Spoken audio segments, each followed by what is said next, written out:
और खालिस्तानी अलगावादियों को कनाडा की धरती का इस्तेमाल करने की इजाजत ना दी जाए।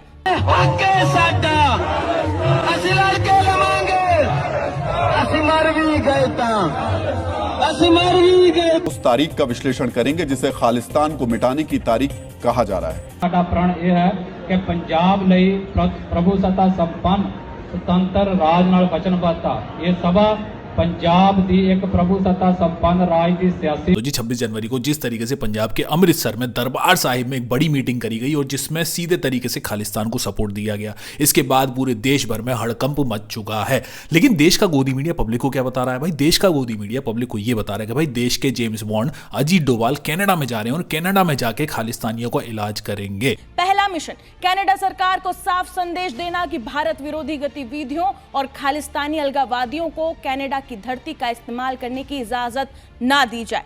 मतलब ये बताया जा रहा है कि भाई देश की जो सिक्योरिटी फोर्सेस हैं वो खालिस्तान का इलाज विदेशों में जाके करेगी। लेकिन पब्लिक अगर आप देखो हिंदुस्तान में, पंजाब में अगर आप देखो तो भाई पंजाब में जो पब्लिक का सपोर्ट है वो एक अलग ही लेवल पे देखने के लिए मिल रहा है। ये सारी चीजें बताई जा रही हैं कि भाई 29 अप्रैल को खालिस्तान का जो डिक्लेरेशन है वो भी किया जाएगा। साथ में रेफरेंडम की भी बातें की जा रही हैं कि भाई रेफरेंडम भी किया जाएगा, उसके बाद खालिस्तान को डिक्लेयर कर दिया जाएगा। सरबत खालसा यादगारी दिवस की सभा ये प्रण करती है कि पंजाब लई प्रभुसत्ता संपन्न स्वतंत्र राज नाल वचनबद्धता। पहला साडा प्रण यह है कि पंजाब लई प्रभुसत्ता संपन्न स्वतंत्र राज नाल वचनबद्धता। और खालिस्तान का डिक्लेरेशन लंबे समय से पारित है तो इसकी जो डेट्स हैं वो भी बता दी गई हैं। लेकिन वहीं देश का गोदी मीडिया किस तरीके से पब्लिक को क्या बेवकूफ़ बना रहा है भाई, वो ये कह रहा है कि भाई यूएस में जाके ये सारे काम करे जाएंगे और कनाडा में जाके ये सारी चीज़ करी जाएंगी। लेकिन वहीं अगर आप देखो एक और खबर यूएस से भी सामने आई है जिसमें गुरपतवंत सिंह पन्नू जो कि 6 फॉर जस्टिस के चीफ हैं भाई, वो सीधे सीधे ये बता रहे हैं कि $1 बिलियन का उन्होंने ट्रंप को ऑफर दिया है। क्योंकि आज के समय में अगर कनाडा में भी कोई डील करवाई जाएगी या फिर अजीत डोभाल भी इसके लिए जा रहे हैं, आज के समय में जो देश का सबसे बड़ा दरोगा है जो कि है डोनाल्ड ट्रंप, उसकी परमिशन के बिना इस समय पे कुछ भी नहीं हो पा रहा है। जो भी चीज डोनाल्ड ट्रंप डिसाइड कर देता है वही चीज दुनिया भर में की जा रही है। वो देशों के राष्ट्रपतियों को किडनैप कर लेता है तो इसके बारे में तो क्या ही बोलो। अब गुरपतवंत सिंह पन्नू ने जिस तरीके से एक डील दी है सामने कि $1 बिलियन दे के इंडिया से पीस किया जाए, मतलब खालिस्तान को अलग कर दिया जाए और हिंदुस्तान को अलग कर दिया जाए। लेकिन अगर आप देखो जिस तरीके से देश में अभी मोदी जी की एक नई गाइडलाइंस आई हैं यूजीसी की, भाई देश का जो ब्राह्मण है वो क्या कह रहा है? देश में सिखों के ऊपर तो आरोप लगाए जाते हैं कि भाई ये लोग खालिस्तान अपने अलग देश की मांग कर रहे हैं। लेकिन देश का जो सवर्ण जाति है वो क्या कह रही है? भाई वो तो कॉन्स्टिट्यूशन को मानते ही नहीं है। संविधान से ऊपर कोई नहीं। संविधान क्या होता है? संविधान संसार के लिए होगा, अन्य क्षेत्रों के लिए संविधान मान्य होगा।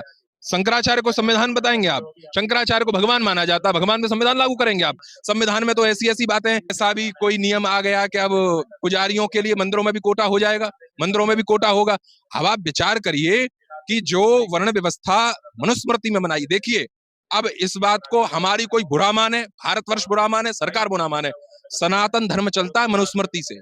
हमारा जो संविधान है वो मनुस्मृति है, हम मनुस्मृति को मानते हैं, हम वर्ण व्यवस्था को मानते हैं, हम वर्ण को मानते हैं, हम गौ माता को मानते हैं। मतलब देश का हिंदू राष्ट्र बनाने वाले जो लोग हैं वो तो हिंदू राष्ट्र बनाने की मांग कर रहे हैं, लेकिन सिखों ने ये चीज डिसाइड कर ली है कि भाई वो हिंदू राष्ट्र के साथ नहीं रहेंगे। देश के जो पंडित लोग हैं वो तो सीधे सीधे ही कह रहे हैं भाई हम तो मनुस्मृति को मानते हैं, हम तो देश के संविधान कॉन्स्टिट्यूशन को मानते ही नहीं। इसका मतलब देश का कानून हो कुछ भी हो उनके ऊपर कोई भी लागू नहीं होता है। लेकिन देश का मीडिया तो पब्लिक को ये बता रहा है कि भाई खालिस्तान का अंत जल्दी ही कर देंगे और उन्होंने तो डेट भी बता दी कि 27 जनवरी को ये चीज हो जाएगी। 27 जनवरी खालिस्तानी आतंकवादियों और उनके पाकिस्तानी आकाओं की नींद उड़ी हुई है। पारंपरिक तौर पर कनाडा, अमेरिका और ब्रिटेन में खालिस्तानियों के केंद्र माने जाते हैं। आतंक को हवा देने वाले ये किरदार राजनीतिक शरण की आड़ में यूरोपीय देशों में जाकर बस गए थे, लेकिन अब यूरोपीय देश भी इनकी आतंकवादी विचारधारा को पहचान चुके हैं। जब भारत तो ये खालिस्तानी आतंक के यूरोपीय चैप्टर पर सबसे बड़ा प्रहार होगा। लेकिन 27 जनवरी की जो डेट है वो तो चली गई,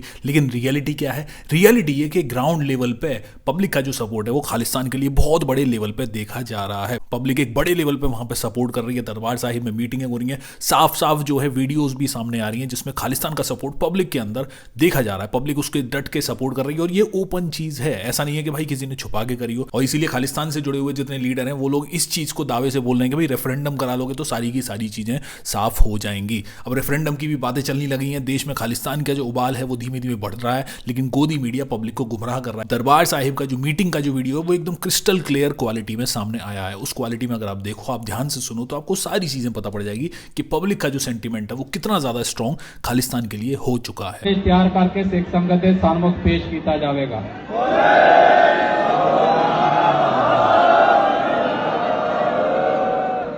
ਖਾਲਿਸਤਾਨ ਐਲਾਨਨਾਮੇ ਦਿਹਾੜੇ ਤੋਂ ਇਲਾਵਾ ਜੋ ਇਸ ਸਭਾ ਦੇ ਪ੍ਰਣ ਨੇ, ਮੈਂ ਉਹ ਆਪ ਸਭ ਸੰਗਤ ਦੇ ਸਾਹਮਣੇ ਰੱਖਣ ਲੱਗਾ।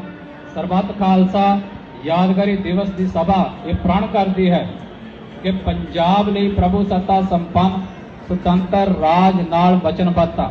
ਪਹਿਲਾ ਸਾਡਾ ਪ੍ਰਣ ਇਹ ਹੈ ਕਿ ਪੰਜਾਬ ਲਈ ਪ੍ਰਭੂ ਸੱਤਾ ਸੰਪੰਨ ਸੁਤੰਤਰ ਰਾਜ ਨਾਲ ਵਚਨਬੱਧਤਾ। ਇਹ ਸਭਾ ਪੰਜਾਬ ਦੀ ਇੱਕ ਪ੍ਰਭੂ ਸੱਤਾ ਸੰਪੰਨ ਰਾਜ ਦੀ ਸਿਆਸੀ ਮੰਜ਼ਿਲ ਲਈ ਆਪਣੀ ਵਚਨਬੱਧਤਾ ਦੁਹਰਾਉਂਦੀ ਹੈ ਅਤੇ ਇਸ ਨੂੰ ਮੌਜੂਦਾ ਸਮੇਂ ਵਿੱਚ ਖਾਲਿਸਤਾਨ ਕਿਹਾ ਜਾਂਦਾ ਹੈ।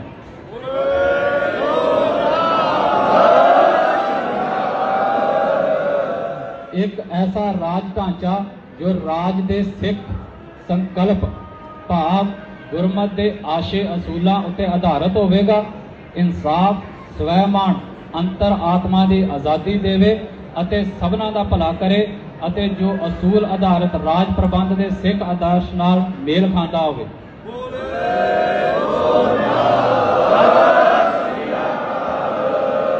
ਅੱਜ ਦੀ ਸਭਾ ਦੀ ਆਖਰੀ ਵਚਨਬੱਧਤਾ ਨੌਜਵਾਨਾਂ ਦੇ ਹੱਥ ਬਾਗਡੋਰ ਸੌਂਪਣਾ।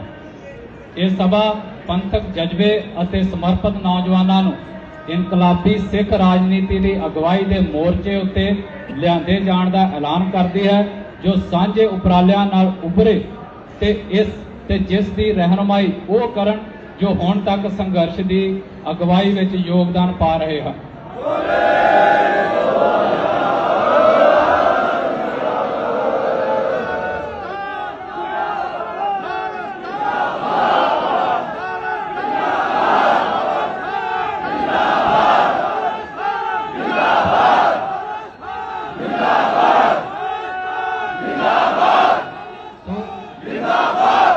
ਮੋਟੇ ਰੂਪ ਦੇ ਵਿੱਚ ਅੱਜ ਦੇ ਦੋ ਅਹਿਮ ਫੈਸਲੇ ਤੁਹਾਡੇ ਸਾਹਮਣੇ ਸਭਾ ਨੇ ਰੱਖੇ ਨੇ।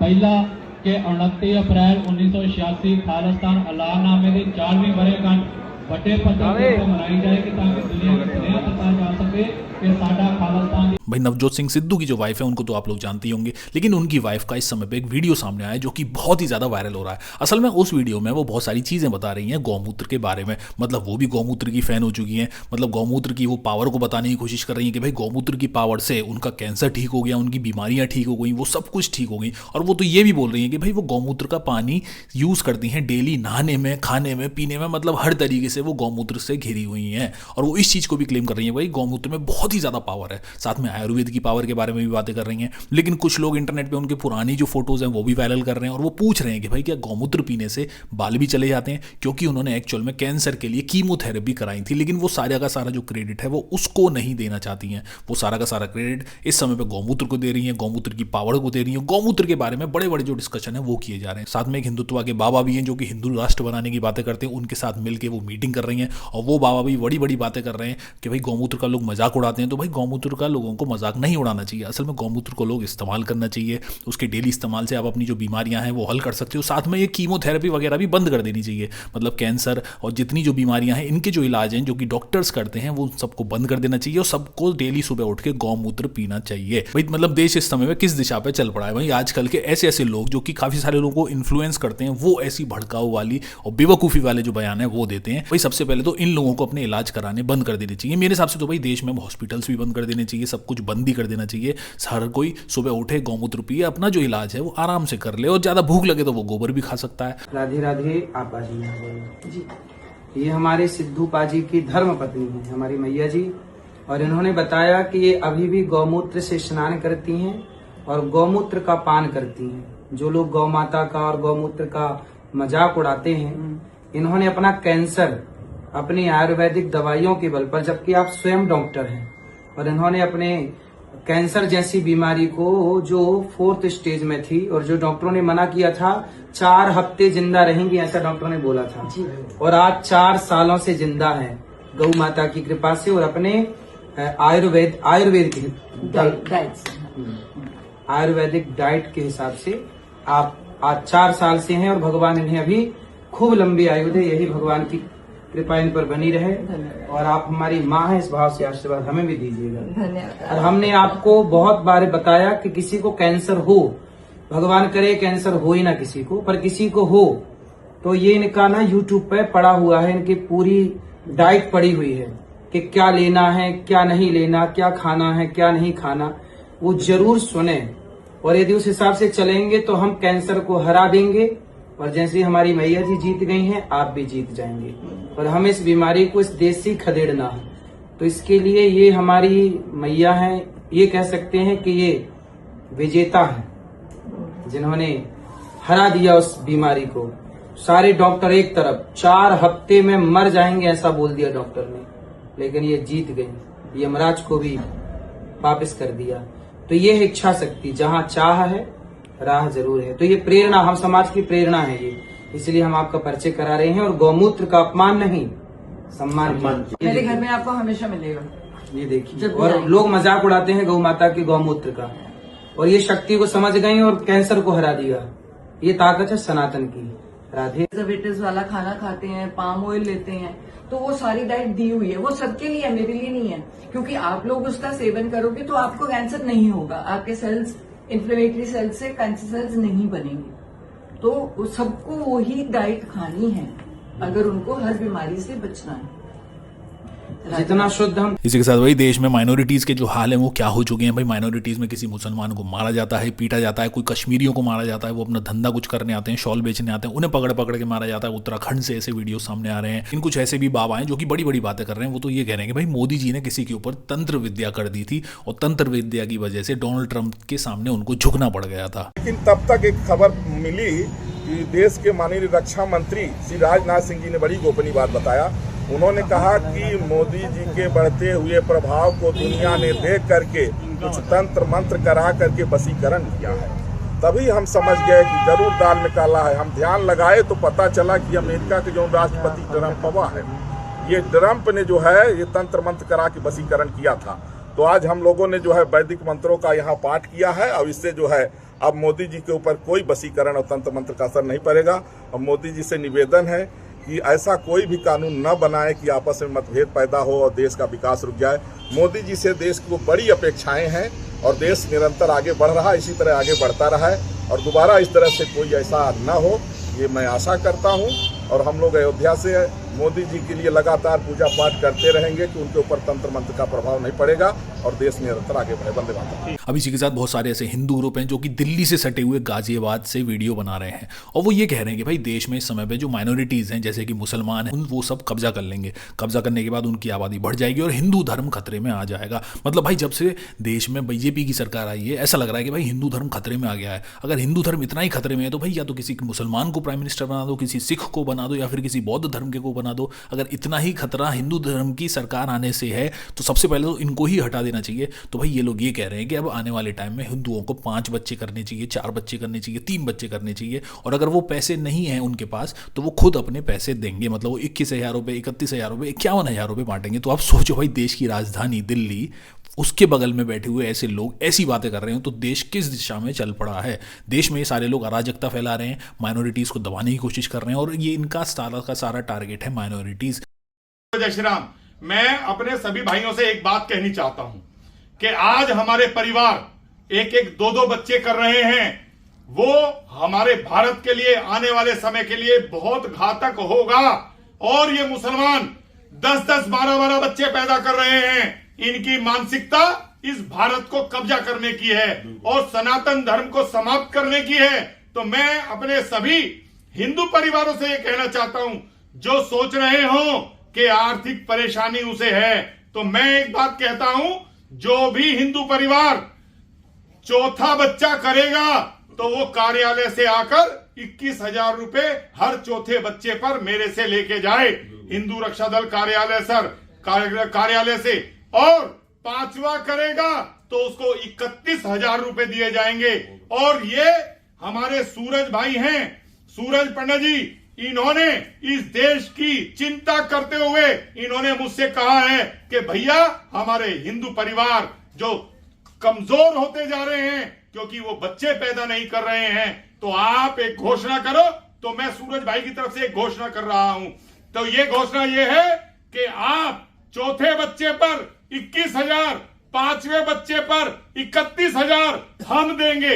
अगर किसी को अपने बच्चे की पढ़ाई करने में दिक्कत आती हो, क्योंकि बहुत कहते हैं कि हमारे बच्चे पढ़ाएगा कौन, कैसे करेगा, तो मैं उसे कह रहा हूं चौथे और पांचवें बच्चे की शिक्षा की व्यवस्था भी हम लोग करेंगे। लेकिन आप परिवारों को कमजोर मत करो, अपने परिवारों को बढ़ाओ, और जो ये रिश्ते नाते हैं, चाचा ताऊ मामा फूफी, ये सब खत्म हो जाएंगे। तो इसीलिए मेरा आह्वान है कि आप लोग अपने परिवारों को बढ़ाओ, अपने परिवारों में 5-5, 6-6 बच्चे जरूर पैदा करो, और जब बच्चे होंगे तभी हमारा देश बचेगा। क्योंकि जिस घर में 4 होंगे 5 होंगे, वही पुलिस में भर्ती करेगा अपने बच्चे को, वही सेना में भर्ती करेगा अपने बच्चे को। और जब पुलिस में हिंदू होगा और सेना में हिंदू होगा और सारे हिंदू संगठित होकर के एक सुर में बोलेंगे, तो भारत मजबूत होगा। तो आप लोग पूरी ताकत के साथ बच्चे करें। चौथे बच्चे पर 21,000, पांचवें बच्चे पर 31,000, और बच्चे की चौथे और पांचवें बच्चे की शिक्षा की व्यवस्था भी हम लोग करेंगे। लेकिन आप बच्चे करो और भारत को हिंदू राष्ट्र बनाने में अग्रिम हिस्सा बनो। जय श्री राम। सभी आप लोग की क्या राय है इस चीज़ के बारे में, आप लोग क्या सोचते हो, आप लोग कमेंट बॉक्स में लिख के मेरे को जरूर बताना। चैनल को सब्सक्राइब नहीं किया तो चैनल को सब्सक्राइब जरूर कर लेना, वीडियो को लाइक जरूर कर लेना, वीडियो को शेयर जरूर कर लेना अच्छा लगे तो। और अगर सपोर्ट करना चाहो तो आप सपोर्ट भी कर सकते हो। मैं मिलता हूँ जल्दी नई वीडियो में नई अपडेट के साथ। सी यू गाइस।